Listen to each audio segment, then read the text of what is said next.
উদয়পুর নামক গ্রামে এক কারুদা পরিবার ছিল। সেই পরিবারের বড় বৌমার স্বাগতম খুব বড় ধুমধাম করে পালন করা হয়েছিল। জ্যোতিকা আর রিতমের বিয়ে নিয়ে বাড়ির সবাই খুবই খুশি ছিল। অভিনন্দন শ্যামলী দিদি, তোমার ঘরেও নতুন বৌমা চলে এলো। হ্যাঁ হ্যাঁ, আসো বসো, নতুন বউয়ের সঙ্গে আলাপ করো। হ্যাঁ হ্যাঁ, চলো চলো, নতুন বৌমাকে মিষ্টি খাওয়াই আর নতুন মুখ দেখি। সবাই পাড়া থেকে এসেছে তোমায় দেখতে, যাও একটু দেখা করে নাও। না না, এইসব কালকে হবে। আমার না আজকে শরীরটা ভালো লাগছে না, আমি এবার রুমে যাচ্ছি শুতে। আরে বেশিক্ষণ সময় লাগবে না, সবাই তোমাকে দেখবে আর আশীর্বাদ করে চলে যাবে। না বললাম তো, আমি আর এসব পারবো না, এসব কালকে হবে। শোনো, তোমার যদি ইচ্ছা হয় তুমি যাও, আমি এখন এখান থেকে যাচ্ছি। জ্যোতিকা কিছু শোনে না, সোজা তার রুমে চলে যায়। তখন শ্যামলী দেবী বলে, এখনকার মেয়ে তো বুঝতেই পারছো, অনেক ক্লান্ত হয়ে গেছে, তাই ও চলে গেল। তোমরা বসো, মিষ্টি খাও। তোমার বৌমা তো আমার থেকে আশীর্বাদ নিলই না, সোজা চলে গেল। না না, এরকম কোনো ব্যাপার না, বিয়েতে অনেক কাঁদাকাটি হয়েছে তো, তাই হাঁপিয়ে গেছে। ঠিক আছে ঠিক আছে, ও কোনো ব্যাপার না, ওনার তো বৌমা হয়, উনি জানবেন বৌমা কি চায় আর না চায়। আরে তোমরা বসো না, আমি মিষ্টি নিয়ে আসছি। আমরা যাকে দেখতে এসেছিলাম সে তো চলে গেল শ্যামলী দি, আর আমরা এখানে বসে থেকে কি করব? আমরা এখন চলে যাচ্ছি গো। যখন তোমার বৌমা ভালো মুডে থাকবে আমাদেরকে খবর দিও, তাহলে আমরা আশীর্বাদ করতে চলে আসবো। আরে তোমরা এরকম বলো না, বসো না, আমি তোমাদের জন্য মিষ্টি নিয়ে আসি। জ্যোতিকা চলে যাওয়ার কারণে আশেপাশের সব বউয়েরা কথা বলতে লাগে।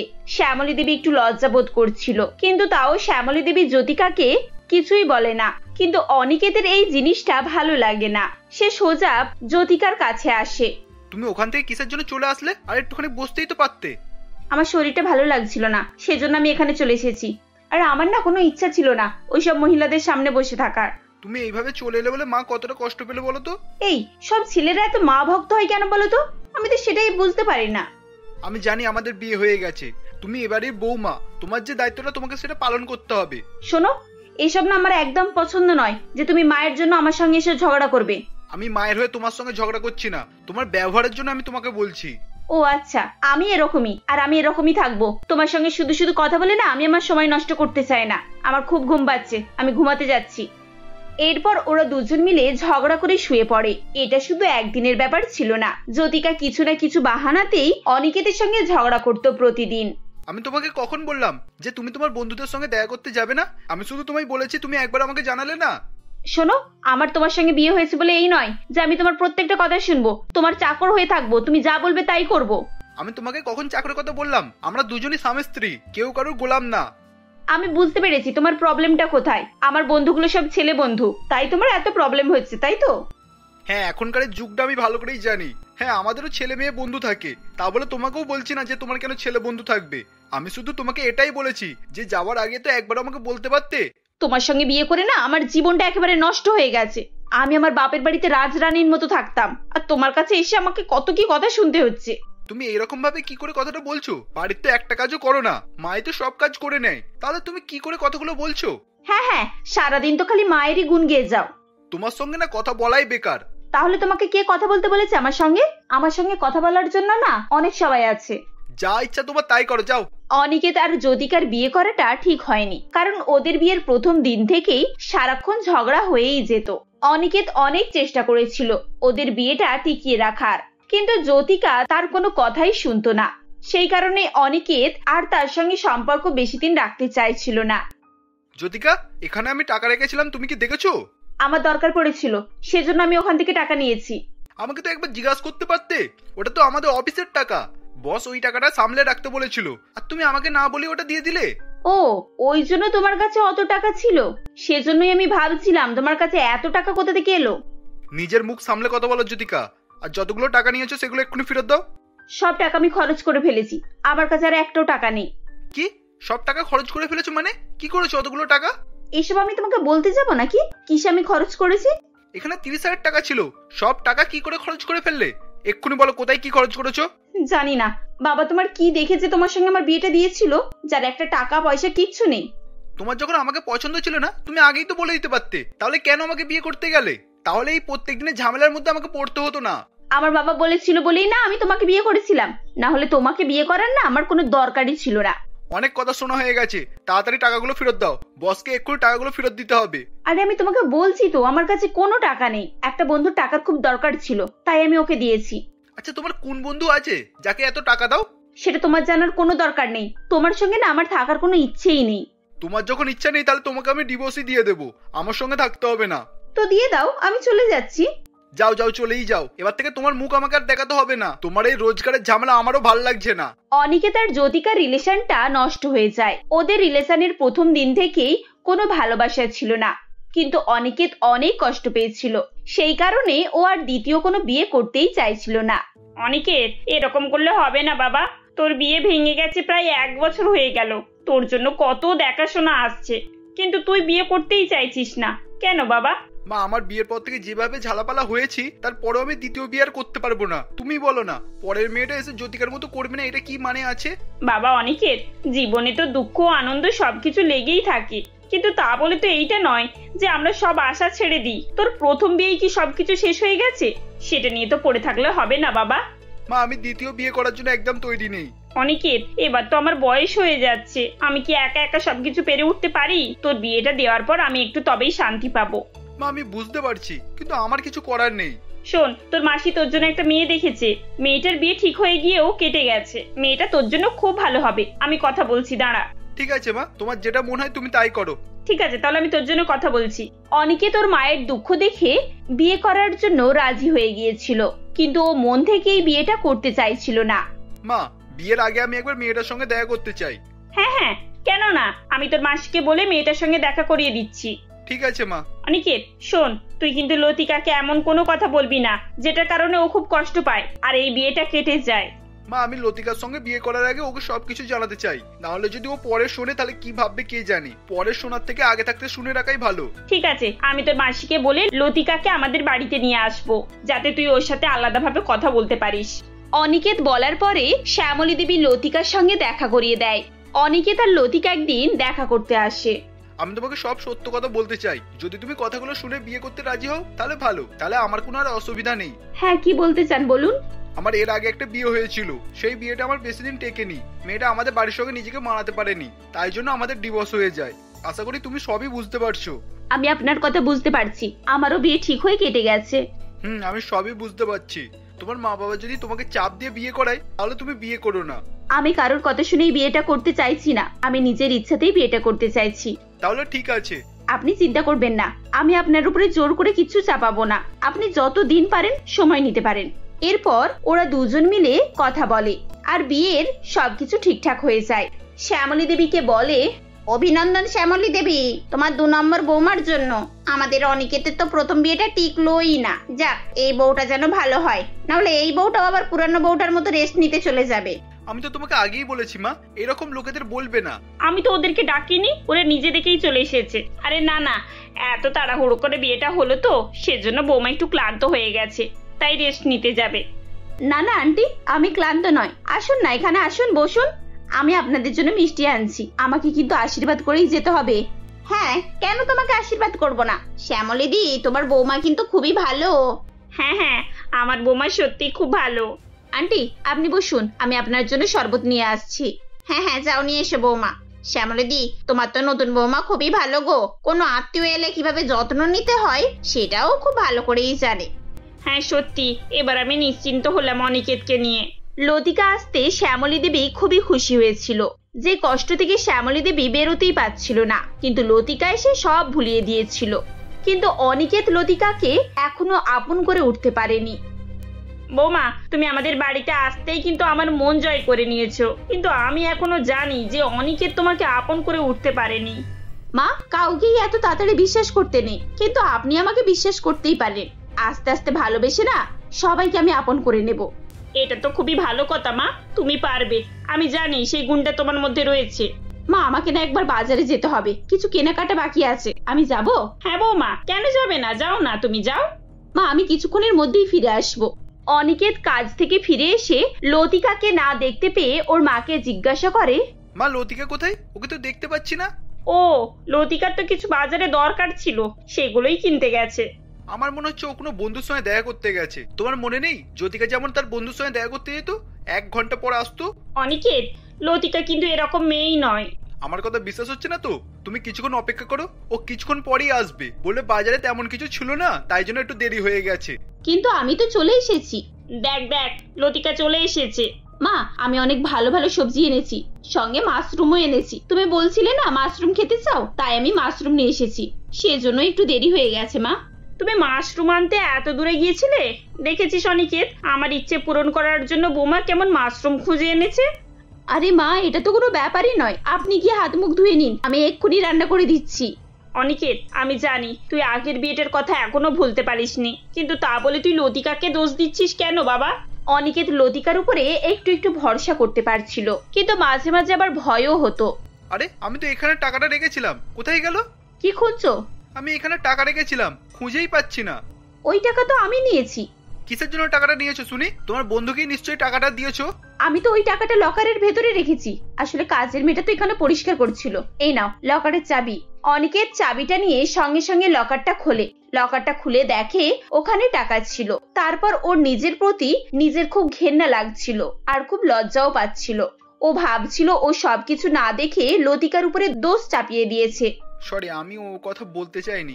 আমার টাকা চুরি করার কোনো অভ্যেস নেই। আজকের পর থেকে আমি তোমার কোনো জিনিসে হাতই দেব না। লতিকা, আমার কথাটা শোনো। তোমার যদি আমার উপরে বিশ্বাস না হয়, তাহলে তোমার আলমারির চাবি তুমিই রেখে দাও। লতিকার অনিকেতের কথা শুনে খুব খারাপ লেগেছিল। সেজন্য সে পুরো দিনটা অনিকেতের সঙ্গে কথা বলেনি। কিন্তু অনিকেত রাগ ভাঙানোর জন্য অনেক চেষ্টা করছিল। মা, আমার একটা তালা চাই। কেন? তুই তালা নিয়ে কি করবি? আমি আলমারিতে লাগাবো। এ তো আমাকে এখনো পর্যন্ত বিশ্বাসই করেনি। সত্যি সত্যি আলমারিতে তালা লাগাচ্ছে। এই আলমারিতে আমার অনেক কিছু ইম্পর্টেন্ট জিনিস আছে, আমাকে তাই জন্য তালা লাগাতে হবে। অনিকেত তালাটা নিয়ে গিয়ে আলমারিতে চাবি দিয়ে চাবিটা নিয়ে এসে লতিকার হাতে ধরিয়ে দেয়। তুমি আলমারির চাবি আমাকে এনে কেন দিচ্ছ? আজ থেকে সবকিছুর দায়িত্ব তোমার লতিকা। এই নাও, এই চাবিটার সঙ্গে সমস্ত দায়িত্ব তোমার রইলো। এটাই তো হচ্ছে ভালো কথা। আর হ্যাঁ, আজকে তুমি আর খাবার বানিও না। কেন? আমার হাতের খাবার তোমার তো ভালো লাগে না? না, আজকে আমরা দুজনে ভাবছি বাইরে ডিনার করব। তোমাদের দুজনকে যেন কারো নজর না লাগে। এরপর এভাবেই ওরা দুজনে খুশি খুশি দিন কাটাতে থাকে। সুলেখা দেবী তার 4 ছেলে কৌশিক, শেখর, ঋষিকেশ, পল্লব এবং 2 বড় বৌমা পারুল ও রেখাকে নিয়ে রায়গঞ্জ শহরে বাস করত। সুলেখা দেবীর বড় 2 ছেলে কৌশিক ও শেখর ওই শহরে 2টি কোম্পানিতে চাকরি করত, আর ছোট 2 ছেলে ঋষিকেশ ও পল্লব ডাক্তার ছিল। সুলেখা দেবী তার 4 ছেলেদের নিয়ে বেশ ভালোভাবেই দিন কাটাচ্ছিলেন। এমনই একদিন ছোট 2 ছেলে ক্যাম্প থেকে ফিরলে সুলেখা দেবী বলেন, কিরে বাবা, তোদের ক্যাম্পের কাজ মিটলো? এত থাকতে তোদেরকে গ্রামে পাঠালো? আমার তো গ্রাম একেবারেই ভালো লাগে না। না গ্রামের কালচার ভালো লাগে, আর না তো গ্রামের মানুষজনদেরকে। মা, তুমি এত গ্রামের মানুষকে ঘেন্না করো কেন? মানুষ তো সকলেই এক। মানুষের যে কখন কাকে দরকার পড়ে কেউই জানে না। আর আমরা হচ্ছি ডাক্তার। গরিব দুস্থদের ফ্রিতে চেক আপ করানোর জন্যই আমাদের গ্রামে গ্রামে ক্যাম্পে পাঠানো হয়। এই কেন রে, তোরা শহরে ক্যাম্প করতে পারিস না? শহরের মানুষদেরকে চেক আপের দরকার হয় না নাকি? তোরা সেই কোথায় গ্রামে গ্রামে ঘুরে বেড়িয়ে ক্যাম্প করবি? দেখো, শহরে প্রায় সকলেই ধনী মানুষ আছে, আর এখানে অনেক গ্রাম আছে যেখানে মানুষেরা অনুন্নত দারিদ্র, আর সেই সব গ্রামে গিয়ে আমাদের ক্যাম্প করতে হয়। এরকম সৌভাগ্য কতজনেরই বা হয় বলো? আমরা অসহায় মানুষের পাশে দাঁড়াচ্ছি, এতে করে ঈশ্বরও খুশি হবে। আচ্ছা ঠিক আছে, তোদের মহানতা রাখ। যা, তোরা ভালো করে স্নান করে আই তো। স্নান না করে আমার কোনো জিনিসে হাত দিবি না। না জানি গ্রাম থেকে কতই না জীবাণু তুলে নিয়ে এসেছিস। সুলেখা দেবী এভাবে বললে ঋষিকেশ ও পল্লব দুজনেই ফ্রেশ হতে বাথরুমে চলে যায়। এরপর তারা স্নান সেরে ডাইনিং টেবিলে খেতে বসে। তখন তার মা তাদেরকে খেতে দেয়। তখন ঋষিকেশ বলে, মা, তুমি আমাদের খেতে দিচ্ছ? বৌদিরা সব কোথায়? বৌদিদের সঙ্গে তো ভালো করে আলাপই করা হলো না। দাদার বিয়ের পরেই তো আমাদের চলে যেতে হলো। তা বৌদিদের ডাকো। তোদের বৌদিরা এখনো ঘুমাচ্ছে মনে হয়। ওদের সকালে ওঠা অভ্যেস নেই। ওরা সেই 10টার সময় ওঠে। তোরা খাওয়া দাওয়া সেরে নে, তারপর বৌদিদের সঙ্গে কথা বলবি। বেলা 10টায় ঘুম থেকে ওঠে? তাহলে বাড়ির সব কাজকর্ম কে করে? কেন, কে আর করবে? আমি করি। ওরা বড়লোক বাবার মেয়ে, ওরা কি আর এভাবে মানুষ হয়েছে? ওরা সারাদিন বন্ধু বান্ধব, ক্লাব, পার্টি এসব নিয়েই ব্যস্ত থাকে। না মা, এটা ঠিক না। বৌদিদের এখন বিয়ে হয়ে গেছে, সংসারও হয়ে গেছে। এখন ওদের এইভাবে জীবন কাটালে চলে? তাছাড়া তোমারও তো এখন বয়স হয়েছে, তোমারও তো একটু রেস্টের প্রয়োজন। হ্যাঁ মা, ঋষিদা একদম ঠিক বলেছে।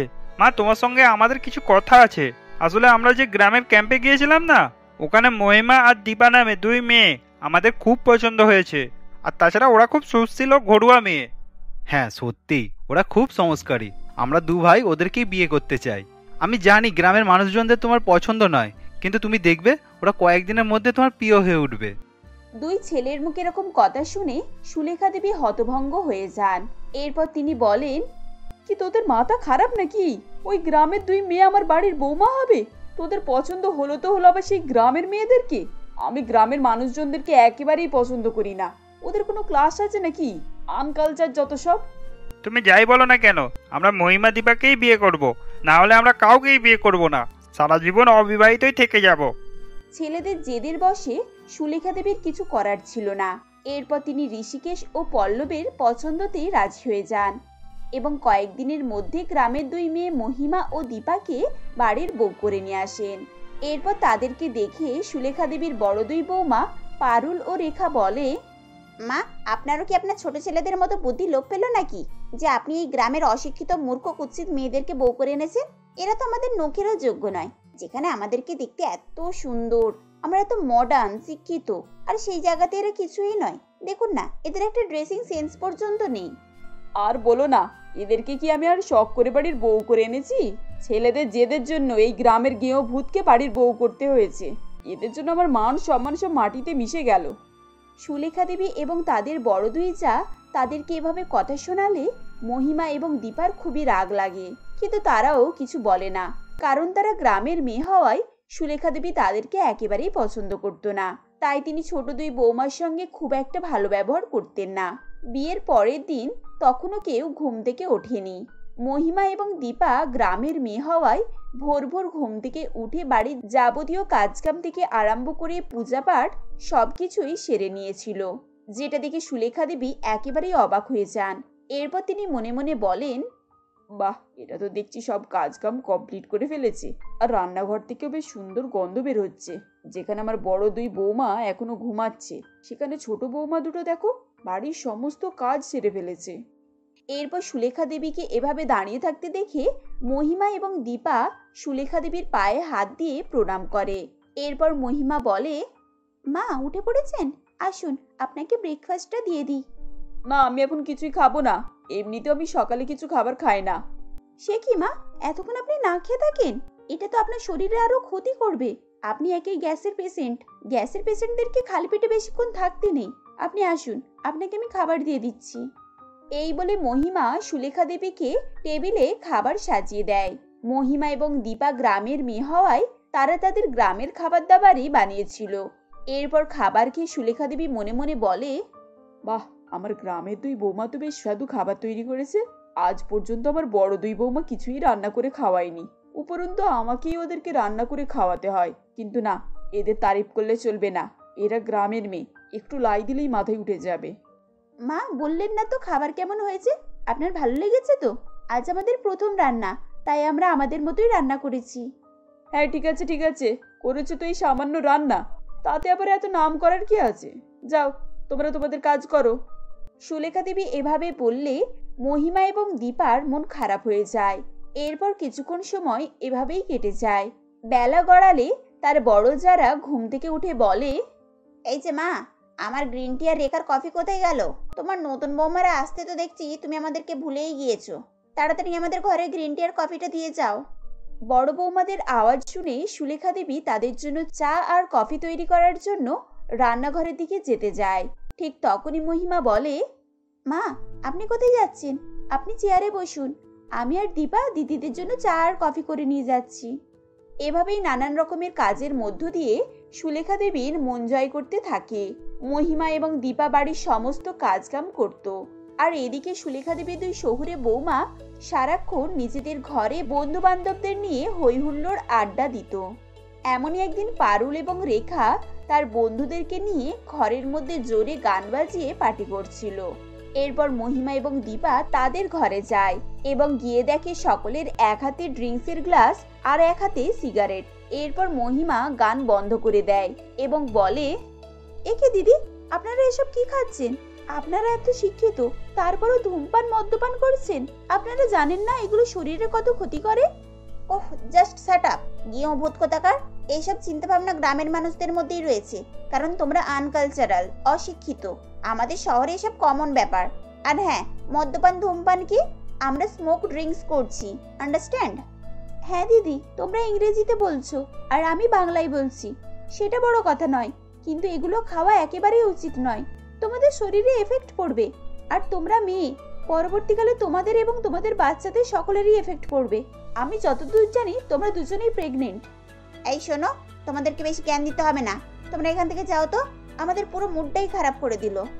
তাদের চেঁচামেচি শুনে সুলেখা দেবী সেখানে এসে উপস্থিত হন। এরপর তিনি তার বড় দুই বৌমার কর্মকাণ্ড দেখে খুবই রেগে যান এবং বলেন, বড় বৌমা, মেজ বৌমা, এ কি? আমি তোমাদেরকে কিছু বলি না বলে তোমরা যা ইচ্ছা তাই করবে? এটা আমার বাড়ি, এটা কোনো বার নয় যে তোমরা এখানে স্মোকিং ড্রিঙ্কিং করবে। আর ছোট বৌমারা তো তোমাদেরকে ঠিকই বলেছে, তোমরা না গর্ভবতী, এতে তোমাদের বাচ্চার ক্ষতি হবে। ওহ মা, আপনিও না, আপনার এই গ্রামের বৌমাদের সঙ্গে থেকে থেকে গেঁয়ো ভূত হয়ে যাচ্ছেন। ওসব কিছুই হয় না মা। চুপ করো, আর একটাও কথা বলবে না। ছোট বৌমারা না দেখলে তো আমি জানতেই পারতাম না তোমরা এই অবস্থাতেও ড্রিঙ্ক স্মোক করছো। নিজেদের বাচ্চাদের যদি ভালো চাও, আজকের পর থেকে এসব বন্ধ করে দাও। সুলেখা দেবী এভাবে বললে পারুল এবং রেখার খুবই রাগ হয়। এরপর তারা তাদের বন্ধু বান্ধবদেরকে বাড়ি পাঠিয়ে দেয়। তারা দুই বড় যা কি করে মহিমা আর দীপাকে জব্দ করা যায় সেই প্ল্যান করতে থাকে। এমনই একদিন হঠাৎ তাদের দুজনেরই খুব পেটে যন্ত্রণা শুরু হয়। এরপর মহিমা এবং দীপা তাদেরকে হসপিটালে নিয়ে যায়। চিকিৎসার পর ডক্টর জানায়, আপনারা দুজনে প্রেগনেন্ট অবস্থায় ধূমপান করছেন, যার কারণে বাচ্চার অবস্থা খুবই ক্রিটিক্যাল। আপনারা যদি নিজেদের পরিবর্তন না করেন, তাহলে আর আপনাদের বাচ্চাদের বাঁচানো যাবে না। ডক্টরের কথা শুনে পারুল এবং রেখা খুবই কান্নাকাটি করতে থাকে। এরপর মহিমা বলে, ডাক্তারবাবু, আপনি চিন্তা করবেন না, আজ থেকে এনাদের যত্ন আমরা নেব। এই বলে মহিমা এবং দীপা তাদের জায়েদেরকে নিয়ে বাড়ি চলে আসে আর তাদের খাওয়া দাওয়া থেকে শুরু করে সবকিছুরই দেখভাল করতে থাকে। আর বড় জায়েদের ধূমপান, মদ্যপান সবকিছুই বন্ধ করে দেয়। এভাবে মহিমা এবং দীপা তার বড় দুই জায়েদের সেবা শুশ্রূষা করতে থাকে, যার ফলে পারুল এবং রেখা দুটো সুস্থ সবল বাচ্চার জন্ম দেয়। মহিমা এবং রেখার এরকম ব্যবহার দেখে বাড়ির সকলেই মুগ্ধ হয়ে যায়। এখন আর তাদেরকে কেউ অসম্মান করে না।